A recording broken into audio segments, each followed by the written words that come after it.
Let's go with it. We are live. Welcome to the NBA Strategy Show, Friday, January 16th. We got one on our hands here today. Tiny slate. 4 games on the main. DraftKings dropped the late games. We have a 9:30 and a 10 o'clock. Not involved in the main. 3 sevens, a 7:30. That's going to do it. That's the way we're heading out this Friday. So hit the like button, subscribe to the channel, hit the notification bell so you know when everything goes live, and follow me on Twitter at Josh Engleman. Congrats to everybody. Didn't see it coming, but we got there nonetheless. We got another Yusuf Nurkic. It happened again.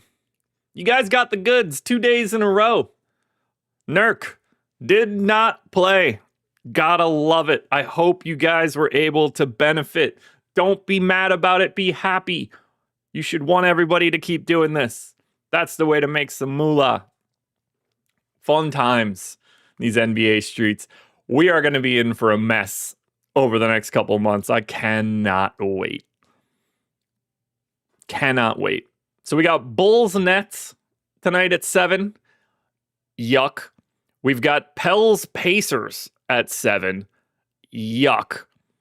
Cavs Sixers is solid, but no Darius Garland for this one on the Cleveland side. Clippers Raptors is just complicated.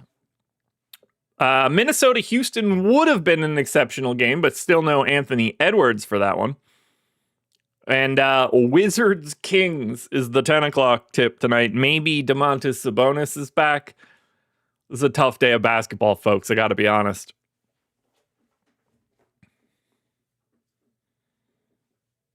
Yeah, it's a tough one. Interesting lines on the 4 main slate games. 2.5, 3.5, 2.5, 2.5. It's a slate today. 3 games locking at 7. 1 potential swap into Clippers Raptors. Pretty much whatever you play at lock are just your lineups. This is the exact opposite of what we've had for the past 2 days, and especially 2 days ago. In terms of people looking for an edge in DFS, this slate is as low as it can be. You really don't have any real way to benefit from the schedule today, barring true stupidity from the Clippers and Raptors in a 7:01 to 7:30 window. Otherwise, what you play at 7 is pretty much what you play for the night. Which, maybe you like that, maybe you don't. I don't. Not ideal. But we're here nonetheless. Deeper dive later tonight. Live before lock later tonight. NFL strategy show after this. Live perfect lineup at 1 o'clock. We got a ton of content today. We'll figure it out. Shout out to the Thunder for handling the Rockets and the Spurs back to back. Shout out to the Spurs for destroying the Milwaukee Bucks. But yeah, I don't know. It was a day yesterday. Not a shout out to Cedric Coward, who cost me my 10-1 same game on the Germany game. Basketball, man. Let's talk about it. Let's take a peek at the injury report. So for the Chicago Bulls, still no Josh Giddey. Still no Zach Collins. Julian Phillips questionable. Kevin Huerter probable. On the Brooklyn side, pretty much everybody as usual. No Zaire Williams, but we're used to that at this point. So nothing too crazy going on in Chicago. That's for sure. Yeah, Stephen Lee would shout out Anthony Simons. Yeah, he had a hell of a day yesterday.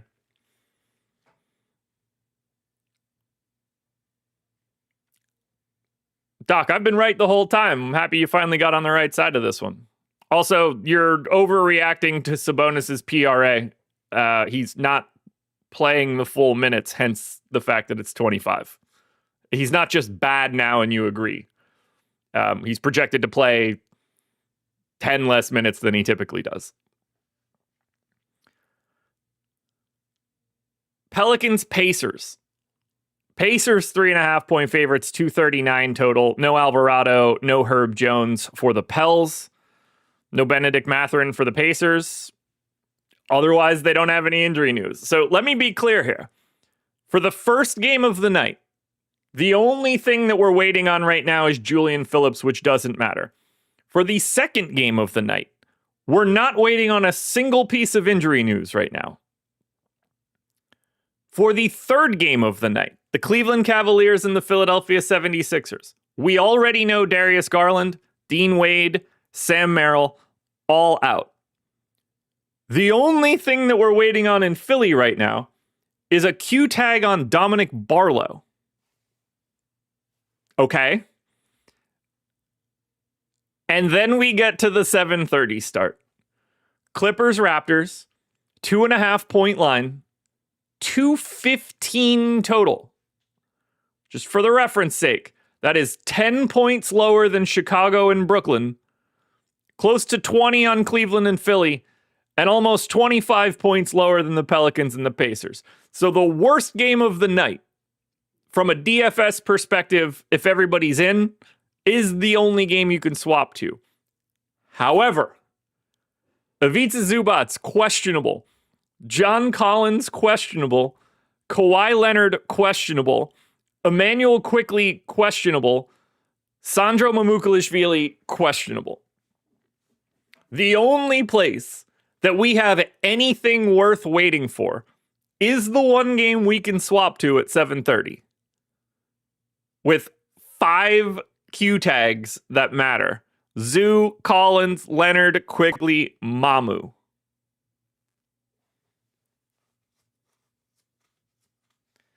This will be very simple. Josh, can you take a few minutes to discuss late swap strategy? I'm curious the frequency with which you run and swap. I will try to swap every single time that I can. That's it. That's the strategy. I will run a swap every single opportunity that I have the chance to. Now, whether or not I take, like if I run it in one lineup changes, I might not care. I'll take a closer look at it, but every time you can, you should. Is it because projections are constantly updating in The Sims? Yeah, it's also because things are happening in the real games that tell you what your lineup is. So if you've got a lineup that has a like 2% owned guy in a 7:00 game and he's going crazy, you are more likely to late swap to chalky lineups because you've already got a good piece locked in at low ownership. Vice versa happens too. If you've got a lineup that's 50-50 to like actually cash, maybe you take a little bit of extra risk, whatever that ends up being. But when it comes to our tools, anytime there's a late swap opportunity, you should be attempting to late swap in the NBA. If you're not, you're absolutely costing yourself. Other sports are not the same. NBA, to me, it's largely non-negotiable. But yeah, like from a strategy perspective, the strategy is to do it.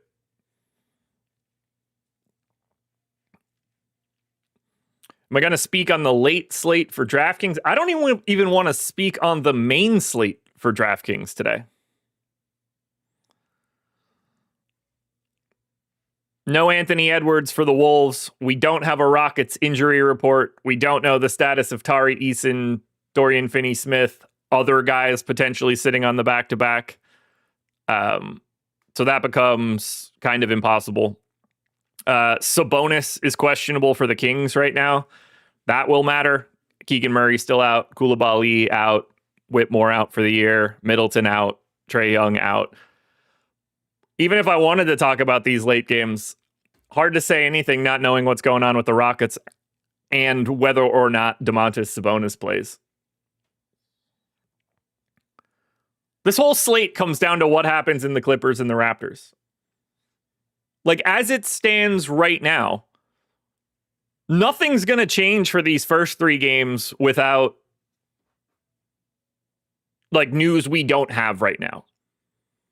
It really doesn't matter what happens in the first 3 games unless we get news that somebody that we haven't talked about already is suddenly on the injury report. Everything comes down to what's on the screen right now.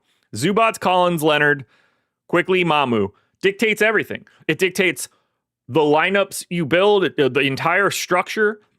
And, realistically, we don't have to get any of that news until 7 o'clock. Now, I think we will, but this is everything. This game right here will dictate what the slate looks like.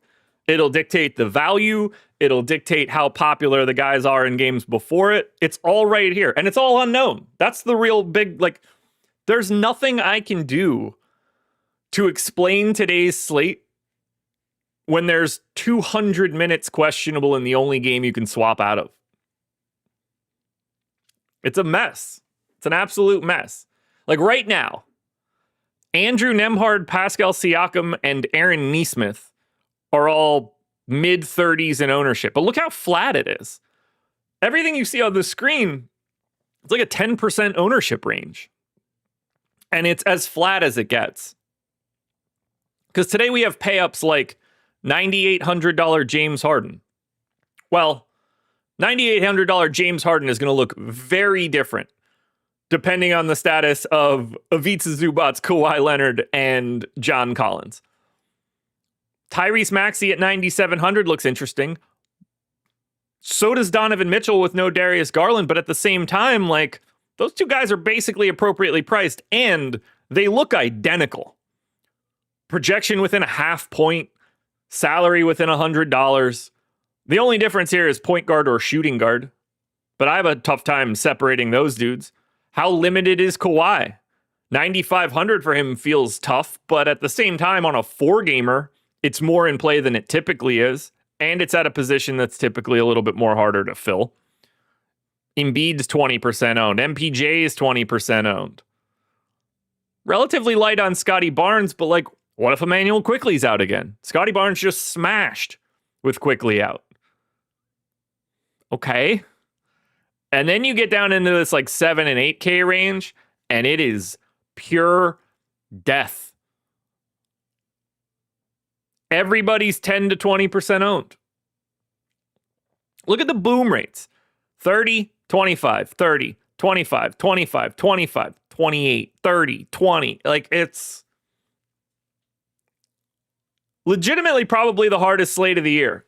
If there were more games at 7:30, it could be worse, but this is as difficult as it can be to find edge. I would expect, especially if we get all the news, sim ROIs today will be lower than they typically are. There's no edge. If we get that news at an appropriate time, if that news comes in at noon or 1 today, this will be one of the hardest slates we'll play. And there's so many question marks in these guys. What's up with Derek Queen? Didn't seem to like him last game. Is he going to play less today? I don't know. Don't know. Buzelis could play anywhere from 20 to 32 minutes. I mean, someone like Cam Thomas is more interesting on a day like today.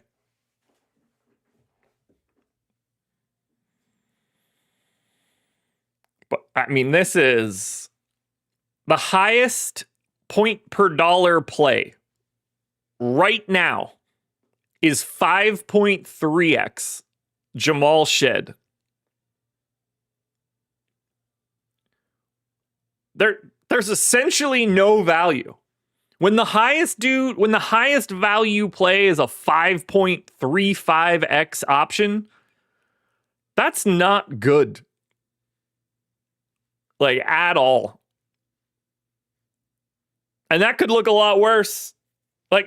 Shed could look a little bit better if we end up getting no Quickly. That could help, I guess. I just realized I never grabbed a slate for myself today. There we go. Yeah. So when your best value is Jamal, same for me right now. Jamal Shed as a completely uninteresting whatever dude today. Still 30% owned. Austin, congrats on that. Do I have a lean on who I'm focusing on in the Cleveland game? Craig Porter Jr., I guess. He's going to be the best option. Craig Porter Jr., Jalen Tyson. I'm less interested in Donovan Mitchell, but we'll see if that changes throughout the day. But yeah, I mean, Craig Porter Jr. is 28% owned. That's 2, 4, 6, 7th highest on the slate right now. Clearly, everything subject to change. This is a tough one, guys. This is a tough one. Let's see what the optimal lineup is right now.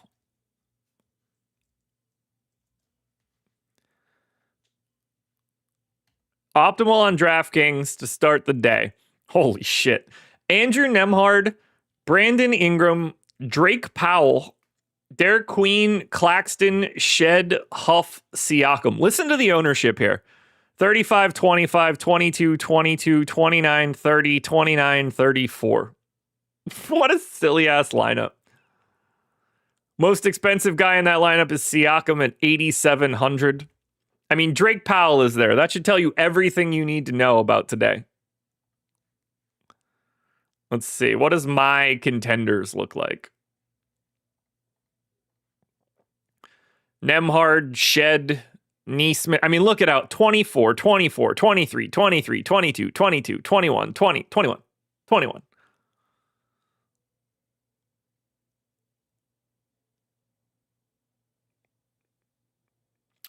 No, Quickly did not ask for a trade. What a silly day. What a silly, silly, silly day. That's the flattest exposures and optimal rates I think I've ever seen. Let's see what it looks like on FanDuel. I'm going to guess that this is equally as terrible.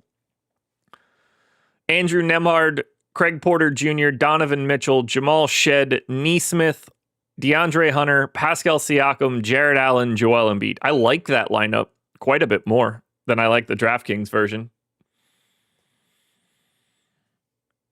But even like the FanDuel ownership, you do get some breakaway dudes like Craig Porter Jr.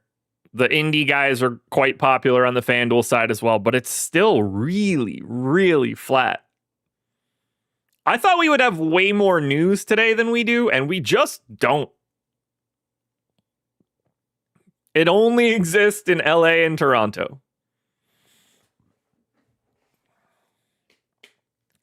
Yeah, Steven, I hear you, man. The Shed one's weird, especially if Quickly and Mamu are in. I guess I didn't say that. Jamison Battle, doubtful. He did play in the last game. If those guys are in, it won't matter, but I mean, this is just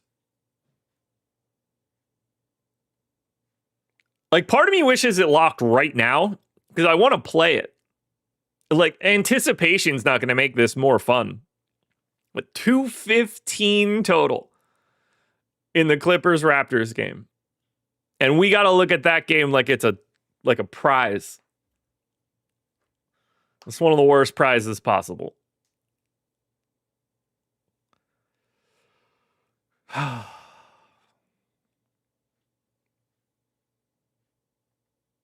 don't even have a lean today. I have no idea how to separate James Harden, Tyrese Maxey, and Donovan Mitchell today. No clue. No clue. Embiid looks good, but he's also 9,200 now. I expect to like Scotty Barnes a lot. We'll see if that's real in a bit. I wish I had more things to say. I don't even know how to talk about this. Like, let's just think about it from an individual game perspective.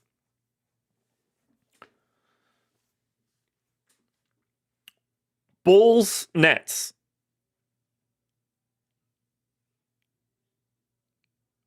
There's only two guys in this game projected for 30 minutes.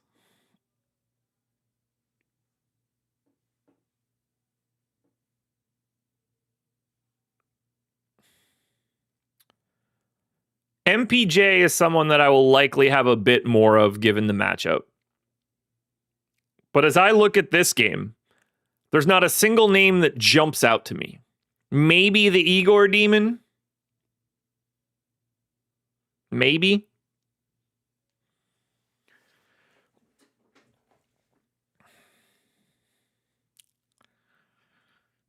But all these prices are just right. Like, the Indiana side is definitely the best side of anything we have, whether that's $8,700 Siakam. I mean, $7,200 Andrew Nemhard. That's a big price tag. $6K Neesmith at small forward looks way easier to get to. But then you start looking at the Pels and it's like, all right, like, I'm willing to play Trey Murphy because he's just going to be out there forever. But doesn't really do a ton out of score. $7,900 Zion on a slate like this against Indy seems fine, but after that, you want to roll the dice on Derek Queen or Bay or Fears right now? I don't. I'm terrified of that stuff. Fears just stinks. Bay's still working his way back. They went to Misi last time way more than they went to Queen. So does that continue? Don't know. And then everybody else we could mention here. Like, I guess $4,500 Eve Misi's sneaky if they hate Queen.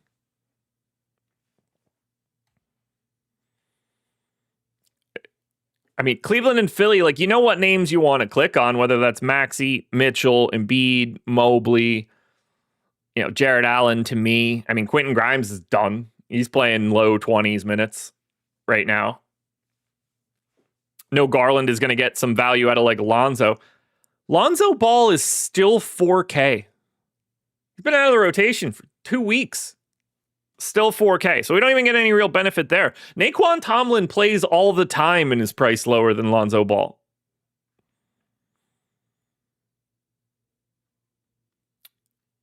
Maybe the Barlow Q tag helps here, but I think when you look at Cleveland and Philly, you just click the names you like the most.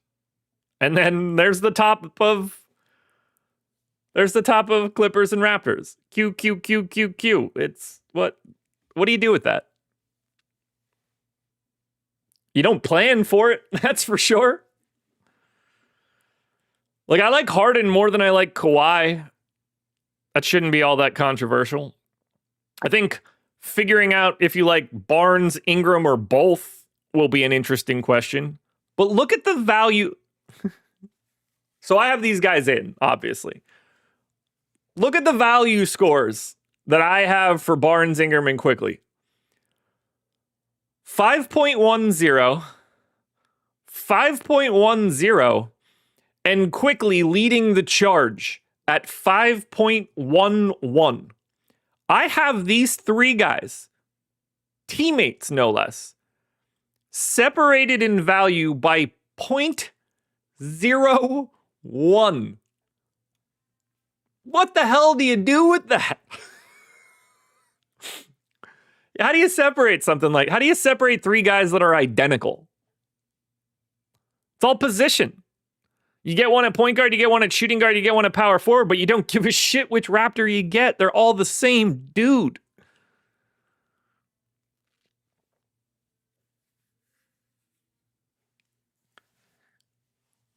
As always, if you're interested in signing up at Stokastic, and today I think is a great day for it, you can sign up and get the Sims by clicking the link in the description of this video, and you'll get them for a month for free.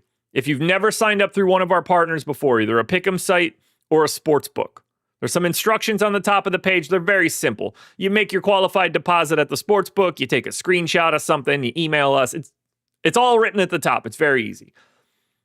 But they stack up. So maybe you've never signed up at one of these sites before, and you sign up at 2, 3, 4 sports books. Then you can get 2, 3, 4 free months of The Sims. Individual sports. Maybe you want a month of NFL until it's done and a month of NBA. You could do that if you sign up for 2 of them. The links are in the description. It couldn't be any easier. You'll pay us nothing. You sign up for 3 of them and you get 3 months. You won't pay Stokastic.com for 3 months. Why wouldn't you want to do that? These tools make it easier, whether it's just simply the data. the single lineup sim, which I have on the screen right now. If you're trying to just hand build some lineups and get some data, nothing is better. Generate full contests, simulate full contests, evaluate it all in the post-contest sims. Use it for late swap. That is the most value you will get is using our late swap tool. Nothing you do before lock will ever be more valuable than late swaps. You could do all of that by signing up via the link in the description. With late swap, how do you navigate good plays in the early games? Depends. Depends on the day, depends on the players. Mostly feel like, you bump up some of the later games, walk back a little bit of the early stuff. There's no right answer.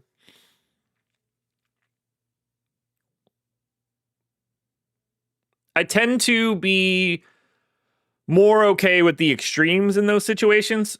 So like on an early slate where there's unquestioned value, cool. And then I'll never really have much of an issue grabbing real players in early games. Like in this example, let's just say the Cleveland game. Like even in a late swap scenario, I'm fine getting your Donovan Mitchells, your Tyrese Maxey's, whatever, because they have slate breaking scores. But it's the 5K mid-tier, like 8 to 10 percenters that I'd be trying to avoid in those late swap situations. Oh, hold on. Is that real? Is it 7-7, 730, 730? I see it different. They might have moved one of these games. Let me refresh my schedule. It is. Okay, they updated this. They moved that Bulls-Nets game from 7 to 7:30. That was scheduled for 7 o'clock within the past week. So it's 2 7s, 2 7:30. That's completely different. That's much better for us. Because now you actually have swappable options.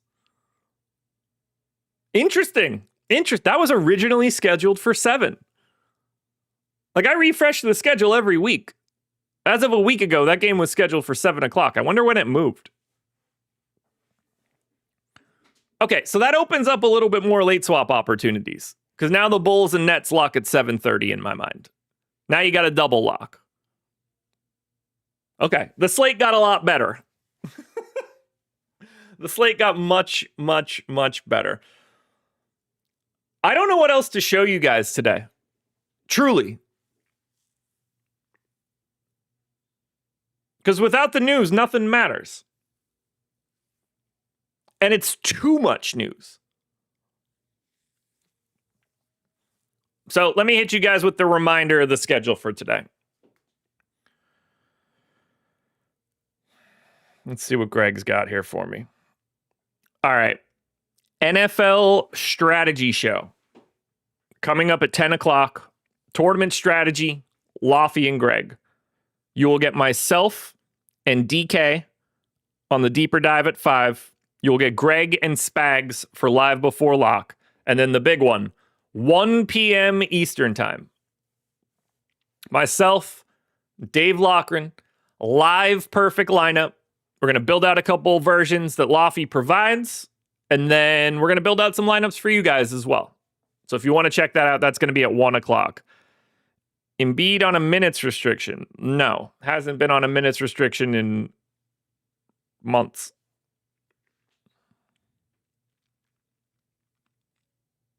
What a day, guys. What a day. I wish I had more to add here. I really don't. So I'm going to leave you guys with the final summary of what you guys need to remember. In the Pelicans-Pacers game, unless we get new news, we know everything we need to know. For Cleveland and Philly, the only thing we're waiting on is whether or not Dom Barlow plays. Or maybe something changes. For Chicago and Brooklyn, the only thing we're waiting for is Julian Phillips. Again, meaningless. Everything comes down to Clippers-Raptors. Zubats, Collins, Leonard, Quickly, Mamu, all questionable. All questionable. Don't know where to go from there, folks. But this game on the screen right now will determine everything we do in fantasy today. All we need to do is get that news at some point in time between now and hopefully slightly earlier than 7:01. Yeah, Steven, absolutely. Something will pop up on one of these teams probably throughout the day. But obviously, can't know that yet. So yeah. This week is going out with a whimper, 6 games total, 4-game main. That's your Friday, folks. Thank you guys for being here. Enjoy your weekend, everybody. We've got football to enjoy, and golf is back, which you guys should be enjoying as well. I'll talk to you guys later.